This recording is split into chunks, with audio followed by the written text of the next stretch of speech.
Buenas noches, colegas. Les saluda el licenciado Joshua Barbosa. Soy especialista en cuidados críticos de neonato, enfermero profesional. Esta vez para dar inicio a nuestro primer tema del Diplomado Internacional en Cuidados Críticos Neonatales del Instituto Tomás Garrigue Masaryk en convenio con JI Enfermeros. Bien, este tema es bastante conciso, es bastante corto. Lo que más vamos a desear ahora es los trabajos que ustedes van a realizar para con este diplomado. Vamos a empezar entonces analizando los aspectos principales para la diagramación del servicio, es decir, cómo va a estar estructurada el servicio de cuidados críticos de neonato, UCI neonatal, como lo podamos llamar, hablamos de países, ¿no? En el Perú, por ejemplo, yo soy enfermero peruano, se denomina unidad de cuidados intensivos neonatales, ¿no? En otros países se puede denominar unidad de cuidados críticos de neonato, etcétera. Vamos a ver. Lo principal es la selección del material.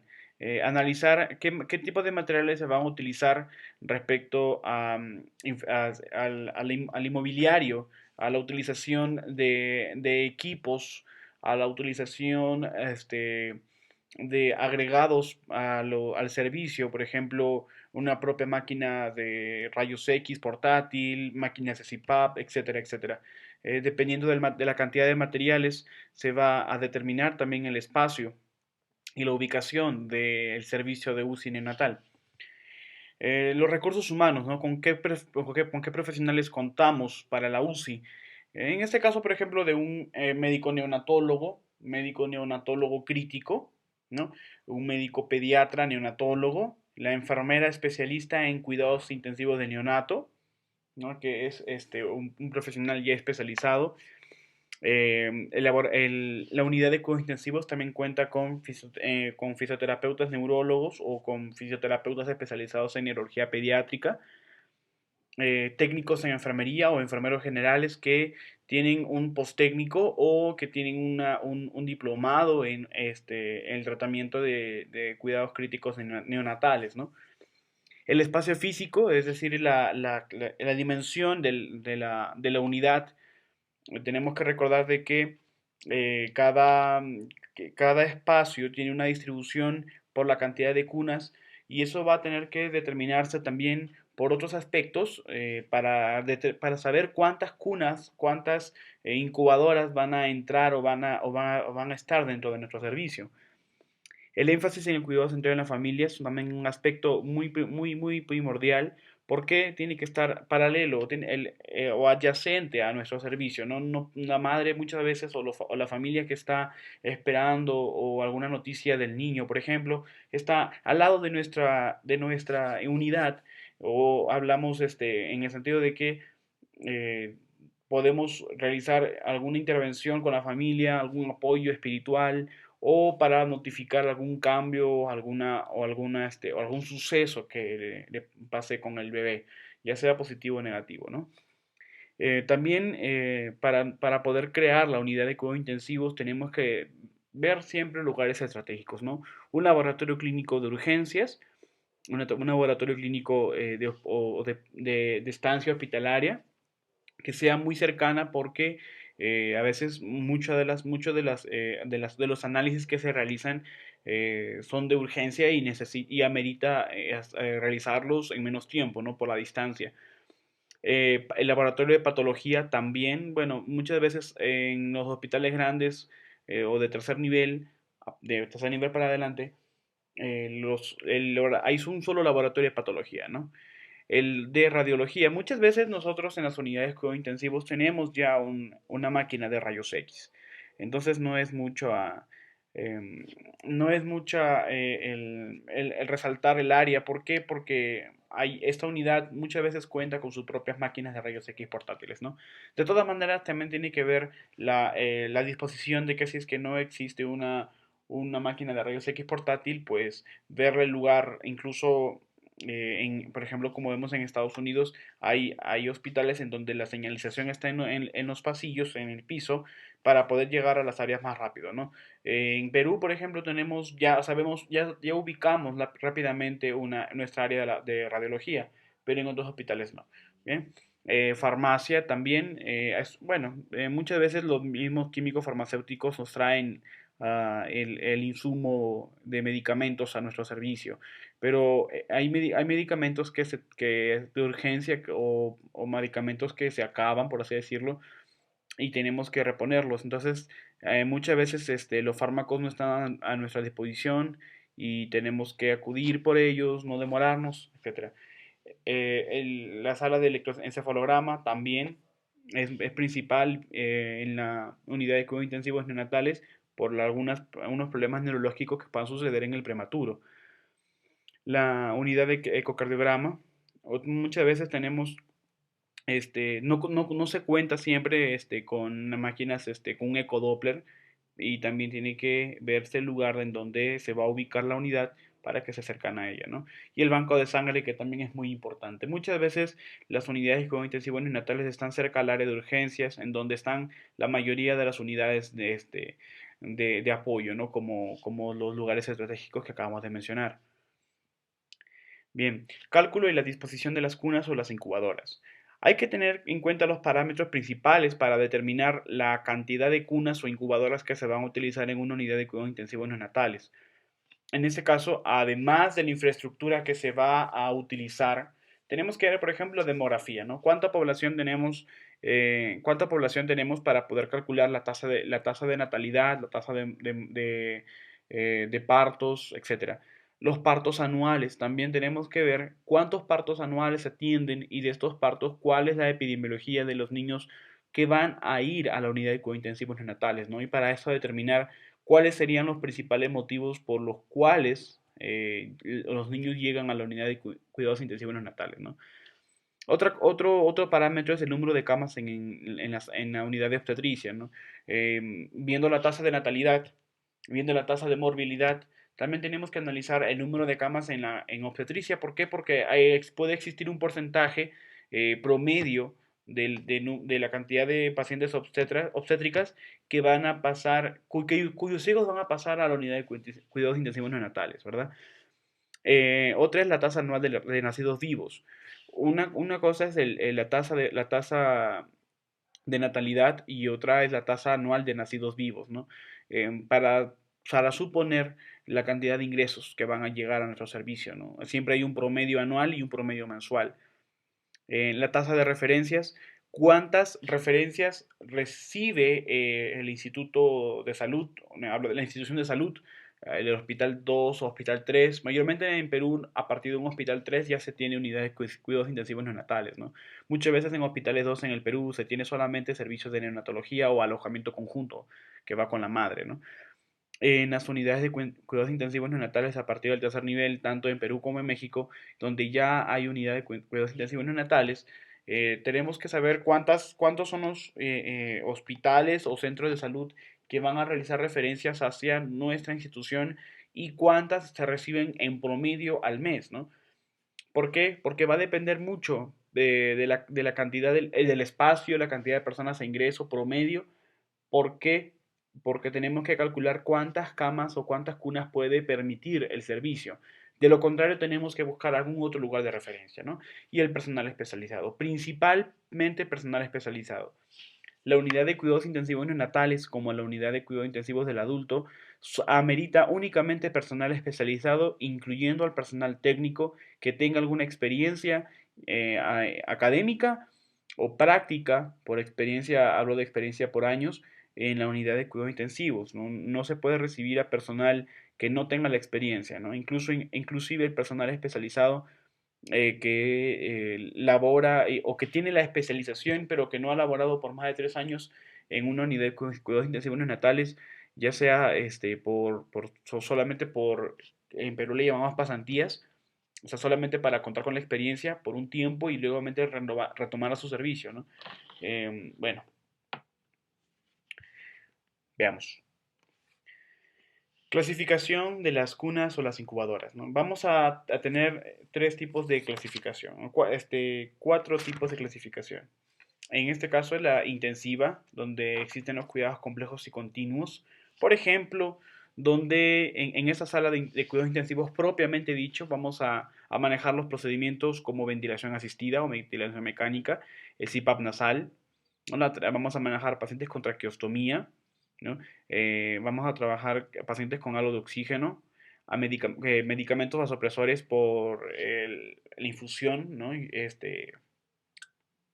Por el mecánica de infusión. Vamos a también trabajar monitorización continua de los signos vitales. Vamos a tener en los niños catéteres venosos, catéteres centrales, catéteres umbilicales. Muchas veces vamos a manejar drenajes torácicos. Eh, Pacientes pre y postoperatorios en neonatos, pacientes con prematuridad, pacientes que tienen anomalías congénitas como mielomeningocele, por ejemplo, y pacientes con diálisis peritoneal, ¿no?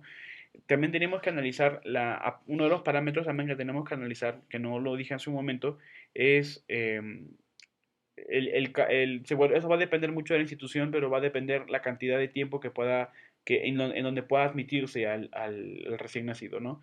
Sabemos que el término de recién nacido abarca desde las 4 horas posteriores al nacimiento hasta eh, los 28 días, ¿no? Antes se considera neonato.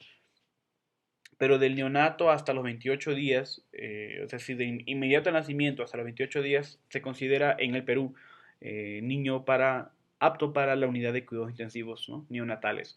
En los niños pasados 28 días o con peso mayor a 3.500 gramos, ya se consideran niños que pueden ser admitidos en la unidad de cuidados intensivos pediátricos, ¿no? Es otra unidad. Bien.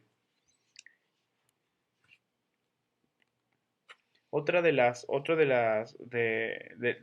los tipos de unidad u otra unidad que vamos a tener es la unidad semi-intensiva, ¿no? Donde vamos a realizar una observación moderada, donde ya muchos de los problemas que pasaron o que tuvimos en la unidad de cuidados intensivos, propiamente dichos, fueron resueltos, ¿no? O fueron mejorados en función de los signos vitales, ¿no? Si es que el niño recupera sus funciones vitales o las mejora o las mantiene por más de 10 o 15 días, puede pasar ya a la unidad de cuidados intensivos semi-intensivos, ¿no? Muchas veces la unidad de cuidados semi-intensivos también se considera como cuidados intermedios, ¿no? En Perú, por ejemplo, se denominan cuidados intermedios. USIN neonatal, unidad de cuidados intermedios neonatales. Y la UCI neonatal ya sería la unidad de cuidados intensivos de neonato, ¿verdad? Bien, aquí en esta sala semi-intensiva o sala de cuidados intermedios vamos a monitorizar de manera intermitente los signos vitales, ¿no? Los niños ya no van a estar intubados, ya no van a tener este CPAP, ¿no? Los signos vitales van a poder ser monitorizados colocando recién el monitor, no teniendo el monitor en su cuerpo, pues esto puede traer algunas laceraciones en en la pielcita del neonato, ¿no? Niños con apnea subradicardia controladas bajo medicamentos, aquí puede haber infusión continua, puede haber infusión continua, normalmente no hay. Si se dan cuenta, los niños en la unidad de cuidados intensivos, muchos de ellos vamos a encontrarlos con el CPAP, por ejemplo acá, con traqueostomías. Puede haber puede estar los niños en cuna radiante, como va a estar este niño, o pueden estar los niños en incubadora, como lo está acá, ¿no? A diferencia de la unidad de cuidados intensivos intermedios, disculpen, la unidad de cuidados intermedios, ¿no? En donde los niños van a estar ya no en una cuna radiante, sino solamente en una cuna, ¿no? En una cuna. Bueno, mayormente la cuna si es una cervocuna o cuna radiante, va a ser a una temperatura moderada para no disminuir su temperatura normal, ¿no? Bien. Vamos a también realizar los procedimientos de administración de oxígeno por cánula binasal. Muchas veces estos niños ya casi no necesitan administración de oxígeno adicional y vamos a monitorizar el peso y su alimentación, ¿no? Aquí los niños ya no van a necesitar muchas veces no van a necesitar de alimentación parenteral, ¿no? O alimentación por sonda nasogástrica o urogástrica. Aquí ya los niños pueden consumir los alimentos por sí solos por vía oral y ya no amerita tener las ondas. Bien, otra de las clasificaciones es la clasificación de prealta. Aquí en estos niños son pacientes estables que siempre necesitan alguna observación, ¿no? Aquí vamos a realizar una monitorización mínima de los signos vitales. Vamos a realizar en niños que no tienen bradicardia, que ya no tienen apneas, donde la saturación de oxígeno es estable, ya no tienen administración adicional del oxígeno, donde la servocuna puede estar apagada o la cuna puede estar libre, ¿no? Precisamente libre. Y la alimentación es a libre demanda por vía oral, ¿no? Muchas veces este término de libre demanda por vía oral ya se aplica cuando los niños están o bajan a neonatología. O si es que están en la unidad de cuidados intermedios, pasan al prealta para un mediodía o un día antes de ser dados de alta o pasar a la unidad de cuidados de neonato, a lo de neonatología. A este término de libre demanda, como les digo, en ciertos hospitales no aplica porque los niños ya tienen una cantidad de tiempo, ¿no? a poder darles el alimento por vía oral. Hablo de cada 3 horas, ¿no? En la unidad de cuidado intensivo se le da la alimentación a cada 3 horas a los niños. Entonces, el término de libre demanda solamente funcionaría cuando ya está en poder de la madre otra vez, ¿verdad? Bien, y finalmente una de las, la cuarta unidad, el cuarto tipo de los cuidados críticos de neonato es el área de aislamiento, pacientes con infección confirmada. Necesariamente debe haber siempre un área de aislamiento donde únicamente pueden haber 2 camas separadas incluso a 3 metros o 2 metros y medio de distancia. Máximo a 2 camas, no puede haber más de dos incubadoras. Incubadoras, solamente se admiten incubadoras. Recordemos de que esta unidad de aislamiento también pertenece a la unidad de cuidados intensivos neonatales dentro de los cuidados intensivos. Y en esta área de aislamiento los pacientes van a tener una infección por cualquier microorganismo, donde su terapia va a durar incluso por más de 11 días, que es el valor de referencia para que se puedan, para poder tener la seguridad de que la infección está siendo controlada, ¿no? Pasado 11 días del tratamiento. Bien, colegas, entonces espero que se haya quedado claro este pequeño tema, bastante resumido. Voy a dejarles aparte algunas de las peticiones para nuestros talleres. Es muy sencillo. Voy a pedir, por ejemplo, cuáles son los espacios físicos del área de la unidad de cuidados intensivos de neonato, cuál es el equipamiento que necesita la unidad de cuidados intensivos, cuáles son los insumos que tienen, cuáles son los medicamentos que se utilizan, ¿no? Y cuáles son los perfiles de los recursos humanos, ¿no? Desde el vigilante hasta el personal de limpieza, yendo por el médico, por la enfermera, por el enfermero general o técnico de enfermería. Y si es que hay algún personal agregado a el servicio, ¿no? Esos van a ser mis talleres. Yo les voy a dejar aparte en un formato aparte, en documento, para que ustedes puedan realizarlo y nos puedan enviar al correo electrónico o, disculpen, o ya sea al correo electrónico o ya sea subirlo a su módulo. Bien, espero, colegas, que les haya gustado esta pequeña conferencia. Es un pequeño resumen. En realidad, hubiésemos profundizado con